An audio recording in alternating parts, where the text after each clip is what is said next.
معراج کو چلا دولا، معراج کو چلا دولا۔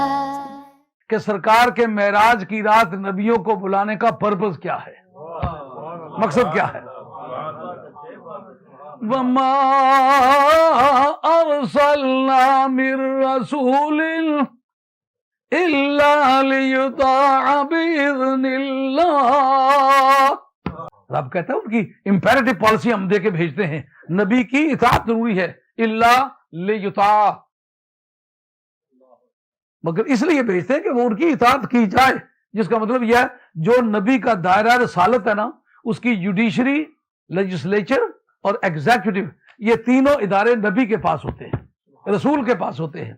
اب 1,24,000 دنیا میں نبی اور رسول رہ چکے ہیں۔ اب جس وقت بحث آئی کہ وہ رہ چکے ہیں تو جس جس دائرے میں رہے ہوں گے اس دائرے کے تو ان کا قبضہ ثابت ہے۔ سلیمان علیہ السلام پوری روئے زمین کے بادشاہ گزرے ہیں، نبی تو بنی اسرائیل کے تھے لیکن بادشاہ کل روئے زمین کے تھے، تو اصولی طور پر قبضہ تو ان کا ثابت ہے۔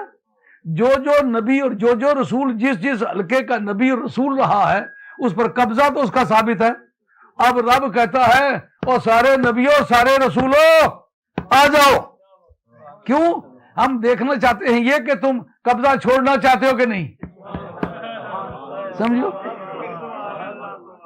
باقی کسی نبی یا رسول کی معراج میں کسی نبی یا رسول کو دعوت نہیں دی گئی، یہاں حضرت سیدۃ عالم علیہ السلام کی معراج میں ان کو دعوت کیوں دی گئی کہ پوزیسی انفیکٹ تم ہو، پریویس پوزیسی کی فری کنسنٹ کے بغیر اگر دخل دیا جائے تو جرم بن جاتا ہے۔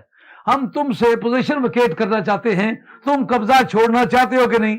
سارے نبیوں نے جب کہا پیچھے اس امام صاحب کے، بولی سمجھ آئی ہے قبضہ چھوڑنے کی؟ ہیں؟